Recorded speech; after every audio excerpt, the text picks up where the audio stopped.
Viewers எல்லாருக்கும் cooking ஜெட்டின் hearty welcome. இன்னைக்கு நான் உங்க கூட ரவா கேக் எப்படி செய்யறதுன்னு ஷேர் பண்ணிக்க போறேன். இந்த ரவா கேக்கை நம்ம டீ டைம்ல ஈவினிங்ல டீயோட சேர்த்து சாப்பிட்றதுக்கு நல்ல ஒரு காம்பினேஷன். அது மட்டும் இல்லாமல் வீட்டில் இருக்க குட்டீஸ்க்கும் பார்த்தீங்கன்னா மைதா யூஸ் பண்ண கேக்குக்கு பதிலாக இந்த மாதிரி ரவா கேக் செய்து கொடுக்கறது நமக்கு ஒரு பெஸ்ட் ஆல்டர்னேட்டிவாக இருக்கும். இப்போ வாங்க டைம் வேஸ்ட் பண்ணாமல் இந்த ரவா கேக் எப்படி செய்யறதுன்னு பார்க்கலாம். அதுக்கு முன்னாடி இன்னுமே சேனலை சப்ஸ்கிரைப் பண்ணாமல் இருந்தீங்கன்னா சப்ஸ்கிரைப் பண்ணிட்டு கூடவே பெல் பட்டனையும் அழுத்தி வச்சுக்கோங்க. அப்போதான் என்னோட அடுத்த வீடியோஸ்லாம் உங்களுக்கு நோட்டிஃபிகேஷனில் காட்டும்.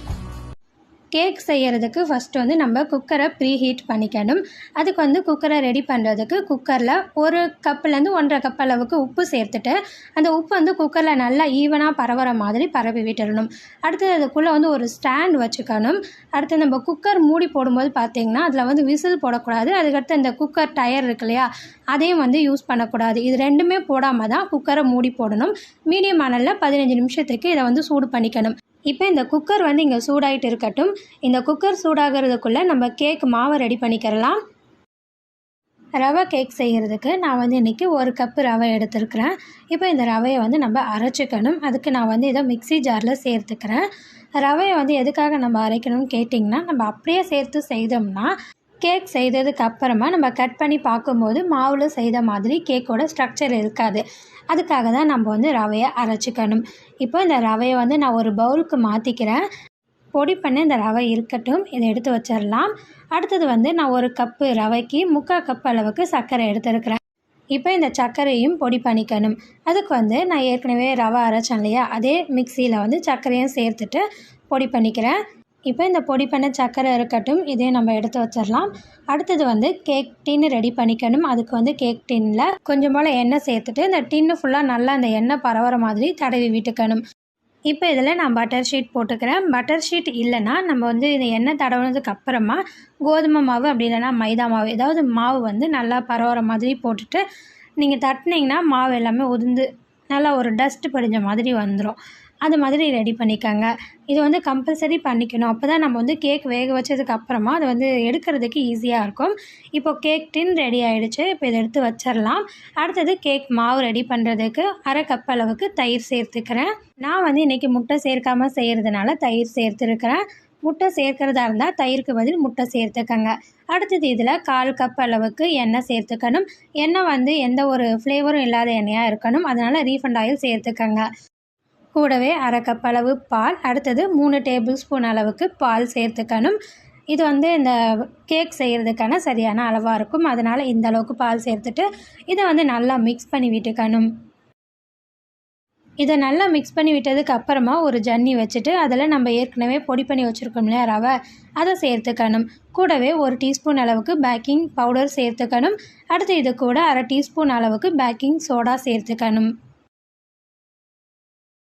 நம்ம கேக் செய்கிறதுக்கு எந்த மாதிரி மாவு யூஸ் பண்ணாலுமே இந்த மாதிரி ஜன்னியில் சலிச்சுக்கணும். எதுக்காக நம்ம சலிச்சுக்கணும்னு கேட்டிங்கன்னா, இந்த பேக்கிங் சோடா, பேக்கிங் பவுடரு, நம்ம சேர்க்கிற மாவு இதெல்லாம் ஒன்றோட ஒன்று நல்லா கலந்தால் தான் நமக்கு கேக்கு நல்லா ஃப்ளஃபியாக கிடைக்கும். அதுக்காக தான் நம்ம இந்த மாதிரி சலிச்சுக்கணும். சலிச்சதுக்கப்புறமா இதில் நம்ம ஏற்கனவே பொடி பண்ணி வச்சுருந்தோம் இல்லையா சர்க்கரை, அதையும் இதில் சேர்த்துக்கணும். இப்போ நம்ம சேர்த்த எல்லா பொருளும் ஒன்றோட ஒன்று நல்லா கலந்துக்கிறதுக்காக ஒரு விஸ்கை வச்சு நல்லா மிக்ஸ் பண்ணி விட்டுக்கணும். விஸ்குக்கு பதிலாக கரண்டி வச்சும் நம்ம இதை மிக்ஸ் பண்ணி விட்டுக்கலாம். மாவு நல்லா மிக்ஸ் பண்ணி விட்டதுக்கப்புறமா இதில் 1 டீஸ்பூன் அளவுக்கு வெனிலா எசன்ஸ் சேர்த்துட்டு இதையும் நல்லா மிக்ஸ் பண்ணி விட்டுக்கணும். வெனிலா எசன்ஸை நல்லா மிக்ஸ் பண்ணி விட்டதுக்கப்புறமா இதில் டூட்டி ஃப்ரூட்டி சேர்த்துக்கணும். நான் 1/4 கப் அளவுக்கு டூட்டி ஃப்ரூட்டி சேர்த்துக்கிறேன். இது ஆப்ஷனல் தான், விருப்பம் இருக்கவங்க சேர்த்துக்காங்க. இது சேர்க்காமலேயும் நம்ம சிம்பிளாக ரவை கேக் செய்துக்கலாம்.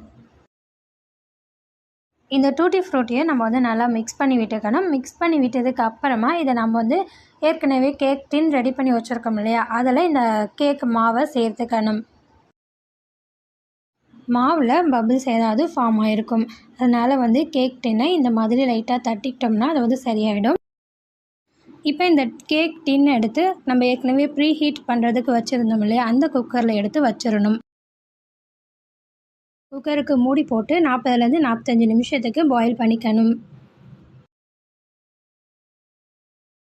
இப்போ இந்த கேக்கை நான் 45 நிமிஷத்துக்கு பாயில் பண்ணியிருக்கேன். இப்போ இதை ஓப்பன் பண்ணி பார்க்குறேன்.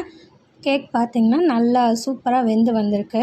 இது நல்லா வெந்திருக்கான்னு செக் பண்ணுறதுக்கு ஒரு டூத் ஸ்டிக்கை வச்சு நம்ம குத்தி பார்த்தோம்னா அந்த ஸ்டிக்கில் வந்து கொஞ்சம் கூட ஒட்டாமல் இருக்கும். பாருங்கள், கொஞ்சம் கூட ஸ்டிக்கில் ஒட்டவே இல்லை. நம்மளுடைய கேக் வந்து பர்ஃபெக்டாக வெந்து வந்திருக்கு. இப்போ நம்ம இதை வந்து குக்கர்லேருந்து எடுத்துடலாம். எடுத்துகிட்டு கேக்கு கொஞ்சம் ஆறுனதுக்கு அப்புறமா கேக் டின்லேருந்து கேக்கை ரிமூவ் பண்ணிக்கணும். அவ்வளோதாங்க, ரொம்பவே சிம்பிளான ரவா கேக் சூப்பராக ரெடி பண்ணியாச்சு. இந்த கேக்கு நீங்கள் வீட்டில் ட்ரை பண்ணி பாருங்கள். ட்ரை பண்ணிங்கன்னா எப்படி இருந்துச்சுன்னு மறக்காமல் வந்து கமெண்ட் பண்ணுங்கள். இந்த வீடியோ உங்களுக்கு பிடிச்சிருந்ததுன்னா லைக் ஷேர்லாம் பண்ணுங்கள். மறக்காமல் குக்கிங் ஜெட்டை சப்ஸ்கிரைப் பண்ணிவிட்டு பெல் பட்டன் அழுத்தி வச்சுக்கோங்க.